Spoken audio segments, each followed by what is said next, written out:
Hai, Assalamualaikum warahmatullahi wabarakatuh. Selamat sore, Sobat Aksi Nyata. Selamat datang kembali di podcast Aksi Nyata dari Kamu untuk Indonesia. Balik lagi barengan sama aku, Laras Tahira, yang bakal nemenin kamu beberapa saat ke depan. Duduk manis, jangan kemana-mana, dan kabarin teman-teman kamu kalau podcast ini tayang di beberapa platform. Kita ada di Instagram, Facebook, Twitter, dan juga YouTube Partai Perindo. Semuanya di @partaiperindo. Terus kita juga hadir di RCTI Plus, Okezone, Sindo News, iNews.id, dan tentunya di websitenya Partai Perindo di @partaiperindo ya. Di-share sebanyak-banyaknya videonya karena sore hari ini kita punya topik yang menarik nih, yaitu adalah persiapan menghadapi proses pembentukan Provinsi Kota Waringin ya.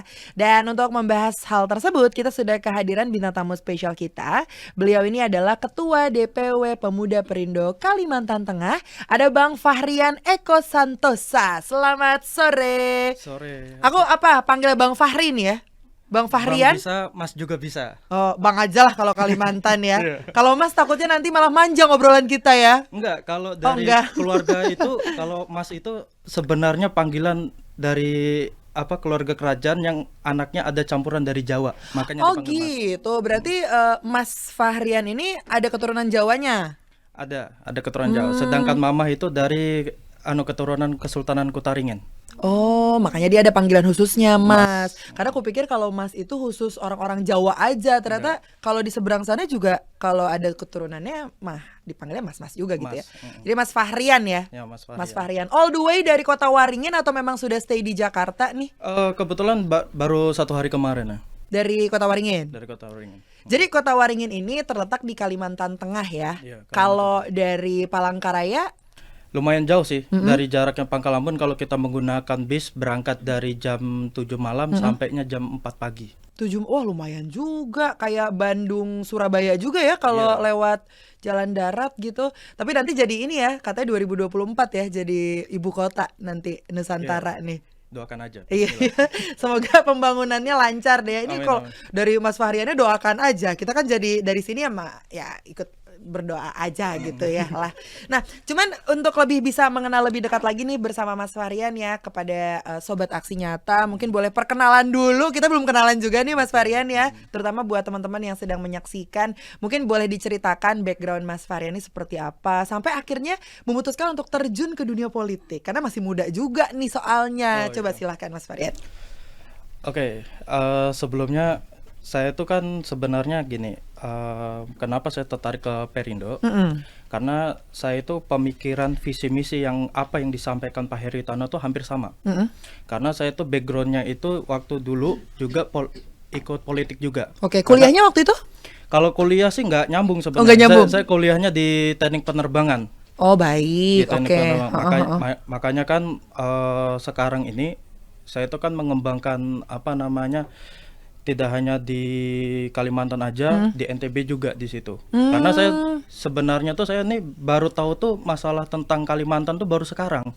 Oh, baru aware nih. Baru aware. Dulu saya kan karena papa ikut pindah-pindah, tugasnya pindah-pindah sampai terakhir itu saya itu dididik politik sama Pak Fahri Hamzah di Bima NTB. Oh iya. Makanya saya tertarik di politik dan tiba-tiba saya kan kepengen nih mencari partai yang istilahnya itu tidak hanya kategori muslim aja tapi seluruhnya. Makanya itu saya tertarik dengan Perindo, gagasannya sama dan bisa ini anak muda banget untuk makanya saya bergabung di situ. Nah, contohnya podcast ini juga anak muda banget, penontonnya milenial dan juga Gen Z yang memang pembahasannya juga nggak bakalan berat-berat banget gitu ya, jadi teman-teman juga tetap bisa ngikutin gitu. Tapi apa sih yang menjadi concern seorang Mas Fahrian gitu kan? Sebenarnya kalau untuk urusan kerjaan nih masih ngurusin teknik penerbangan mungkin ya, atau sekarang udah enggak justru enggak, saya malah sekarang ngurusinnya itu di perizinan tambang yang ada di Kalimantan Tengah. Seperti kayak pasir silika, terus biji besi, terus macam-macam lah yang ada seperti kayak di daerah Sukamara, terus lagi Pangkalambun, di situ kan ada namanya tambang pasir. Nah, saya lagi ngurus izin itu sekarang supaya saya istilahnya kita kerjasama sama pihak family yang ada tambang, saya ini tradernya gitu loh di situ. Kita saling kerjasama karena mereka kelemahannya di market. Dan saya malah justru kelemahannya saya itu di barang. Jadi kita kolaborasi. Iya, kolaborasi. Langsung itu saya bagian pemasarannya di situ. Wah, luar biasa. Berarti cukup sibuk lah ya Mas Fahrian ya, sehari-harinya ya. Pakai terbang lagi ke Jakarta. Luar biasa ini kesibukannya ya. Nah, tapi kan tadi juga disebutkan ya, memang Partai Perindo ini yang paling cocok lah sama visi misi yang dipunya sama Mas Fahrian juga gitu. Terkait dengan rakyat, terutama anak muda, apa yang menjadi concern Mas Fahrian sejauh ini setelah gabung bersama teman-teman Partai Perindo? Kalau kami sih sekarang gini, sekarang kita concern kami itu adalah gimana caranya anak muda atau yang usianya udah pemula untuk jadi pemilih, kita ajak ini gimana caranya untuk jangan golput di situ. Dikarenakan apa? Untuk kedepannya itu yang menentukan tuh kalangan, tidak hanya kalangan tua aja tapi kalangan muda di situ. Oh, jadi sekarang lagi gencar-gencarnya nih ya, Gencar-gencar. untuk mensosialisasikan itu terutama untuk anak-anak muda gitu. Artinya sekarang sudah ada dong program-program khusus yang direncanakan oleh teman-teman DPW Partai Pemuda Perindo yang di Kalimantan Tengah mungkin? Sudah. Apa aja tuh kalau boleh tahu? Kalau kita yang terutama di pendampingan UMKM, terus itu kita lagi mengembangkan digital marketing, dan ini aplikasinya masih kita masih tahap proses lah itu, karena kita aksesnya tidak hanya di Indonesia aja, di luar negeri pun ada di situ. Nanti produk yang kita utamakan, kita khusus produk di Kalimantan Tengah aja. Jadi seperti kayak sedotan purun, kerajinan ulin, segala macam gitu.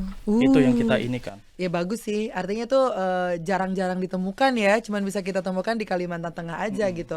Nah, untuk Kota Waringin sendiri nih Mas Fahrian ya, sebelumnya merupakan salah satu daerah di Kalimantan Tengah. Nah, cuman sejak beberapa tahun terakhir katanya ada upaya nih agar Kota Waringin dimekarkan menjadi provinsi sendiri. Tapi seberapa urgensinya tuh sebesar apa sih untuk pemekaran Kota Waringin sebagai provinsi sendiri, Mas? Kalau sebenarnya sih nggak berapa urgent sih, karena dari dulu memang kita itu kepengennya dipisahkan lah dari daerah Kalteng. Karena kan apa? Kepengennya dari provinsi baru tersebut itu biar penurunan angka kemiskinan, terus pemerataan dari pusat, terus sama di segi sektor juga banyak yang mendukung di situ, seperti kayak pelabuhan, bandara, dan aksesnya sangat strategis dari zaman Hindia Belanda.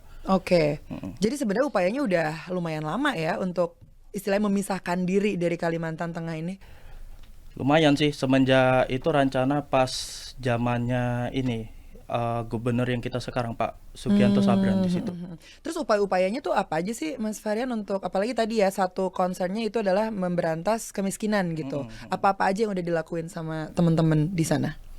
Kalau di sana sih yang kita banyak sih, tapi kalau saya sebutkan takutnya ada yang tersinggung, jadi kita dibikin batas lah di situ. Iya. Ya artinya ada usaha lah ke arah situ ya. Ada usaha dari teman-teman, apalagi para pemuda-pemuda di Kalimantan Tengah ini gitu. Nah, untuk pemekaran provinsi Kota Waringin sendiri kan terdiri dari beberapa kabupaten dan juga kota gitu ya. Nah, semua kabupaten kota tersebut tuh sudah setuju atau ada kontrak sih sejauh ini? Oh enggak, malah justru dari 5 kabupaten ini, dari Sukamara, Lamando, Seruyan, Sampit atau dikenalnya Kota Waringin Timur sama Pangkalambun, ini sudah sangat mendukung semua. Sangat mendukung dengan kebijakan pemekaran provinsi baru ini. Dikarenakan sekarang aja sudah mulai persiapan seperti kayak rumah sakit di Hanau, terus lagi pembebasan untuk bandara internasional di Pangkalambun. Terus lagi ada tempat bandara yang landasan untuk pesawat tempur di daerah Lamandau di situ. Tapi artinya berarti ada banyak lah PR yang harus dilakukan gitu ya, apalagi untuk pemekaran sebuah kota menjadi sebuah provinsi yang pastinya jadi lebih besar gitu. Nah, PR-PR-nya itu yang sejauh ini yang menjadi tantangan tuh apa sih? Kalau kita sih sebenarnya hampir ini sih, antara tidak sinkronnya kabupaten sama pihak provinsi aja. Cuma itu aja halangannya. Dan sekarang aja itu sudah kita prosesnya itu sudah berkasnya sudah ada di Komisi 2 di situ. Oh, berarti sudah mulai berjalan gitu ya. Sudah berjalan prosesnya. Prosesnya sudah lumayan berjalan, dan pastinya dengan hambatan-hambatan dan juga tantangan yang selama ini memang masih dilakukan dan terus diusahakan oleh teman-teman ini gitu ya. Nah, untuk menyelesaikan Kota Waringin sendiri menjadi provinsi yang terpisah gitu ya. Menurut Mas Fahrian ini akan berjalan berapa lama lagi nih? Mungkin ini untuk memberikan ketenangan juga nih sama orang-orang yang memang mengharapkan juga gitu. Kalau kita liatin waktu sih tergantung Komisi 2-nya ya. Tergantung dari Komisi 2. Tapi kemarin saya sempat ngobrol dengan staffnya dari anggota dewan juga, diperkirakan itu ketika selesai IKN. Setelah IKN langsung itu kita pergantian anggota dewan yang baru, dan itu tergantung lagi dari kebijakan anggota dewan yang baru di situ. Oh, jadi ini terserah yang di atas gitu ya, istilahnya gitu ya. Yang penting kita sudah usaha lah di situ. Tapi kan kita tahu ya kalau Nusantara ini akan segera di officialkan gitu di tahun 2024 katanya gitu. Apakah itu membantu juga untuk Kota Waringin ini? Sangat membantu banget. Apalagi kan kita kan lokasinya sangat strategis. Jadi masih bisa berkegantungan ke situ ya, karena memang ada harapan di tahun 2024 ibu kota akan segera pindah ke Nusantara, which is di Kalimantan Tengah juga ya. Itu di Kaltim. Di Kalimantan Timur. Iya. Dulu sempat mau rencananya tuh di Kalimantan Tengah. Tapi nggak tahu terjadi dibatalkan, langsung itu diresmikannya di Kalimantan Timur. Oke. Dan dari beberapa hal yang tadi diceritakan oleh Mas Fahrian juga, yang memang di Kalimantan Tengah ini banyak sekali barang-barang UMKM yang bisa diekspor gitu ya. Karena memang kayaknya jarang banget bisa kita temuin nih di tempat lain selain di Kalimantan Tengah gitu ya, teman-teman ya. Kemudian untuk pariwisatanya sendiri nih di sana sekarang, apalagi after COVID, apakah sudah kembali seperti semula atau sekarang masih struggling so hard gitu, Mas Fahrian? Kalau khususnya untuk di daerah Pangkalamun ya, itu malah sekarang tuh lebih bagus, sangat meningkat semenjak pas selesai COVID. Karena apa?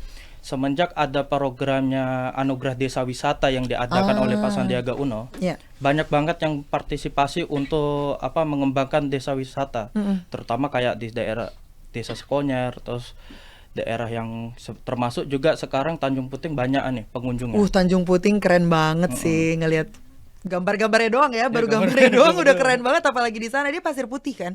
Iya, pasir putih.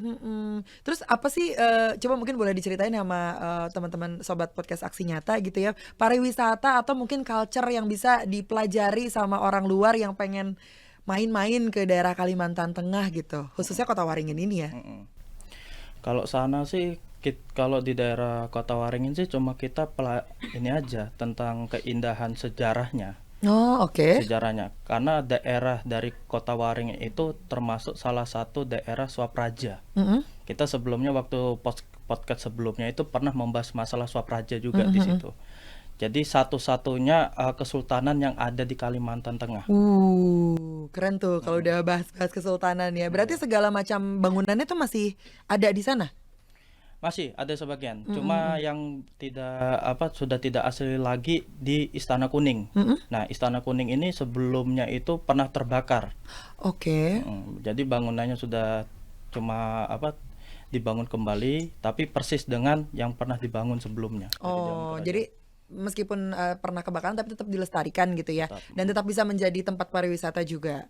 Ya, jadi Sobat Aksi Nyata kalau mau jalan-jalan gitu, bisa mungkin Kota Waringin ini menjadi salah satu pilihan kamu gitu ya. Nah, mungkin terakhir nih Mas Fahrian, untuk Sobat Aksi Nyata mungkin ada beberapa tips yang mau disampaikan, terutama untuk teman-teman yang millennials yang pengen gabung juga nih di Pemuda Perindo. Ajakannya silahkan Mas Fahrian. Kalau yang jelas gini, kalau untuk yang anak muda, gunakan sosial media untuk bahan kritik pemerintah. Tapi kritiknya tuh tidak usah yang negatif, yang positif. Karena apa? Pemerintah semakin banyak menerima kritikan atau masukan, itu akan semakin berkembang, semakin bagus, terutama itu.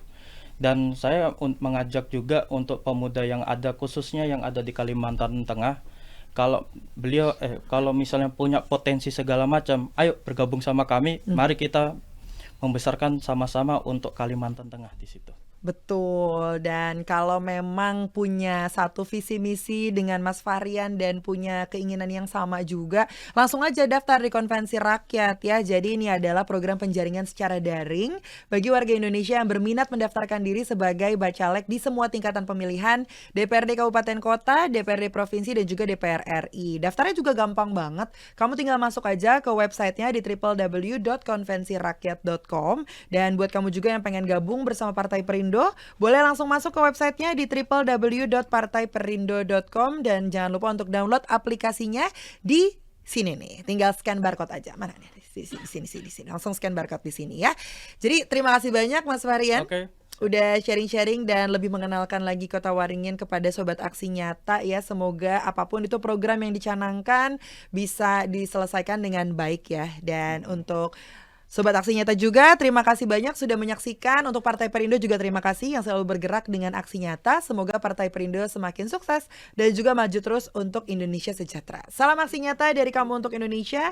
Laras Tahira pamit dulu, kita ketemu di episode selanjutnya ya. Dah. Marilah seluruh rakyat Indonesia, arahkan pandanganmu ke depan. Raihlah mimpimu bagi nusa bangsa, satukan tekad untuk masa depan. Pantang menyerah, itulah pedomanmu. Hentaskan kemiskinan cita-citamu, rintangan tak menggentarkan dirimu. Indonesia maju, sejahtera tujuanmu, nyalakan api semangat perjuangan, dengungkan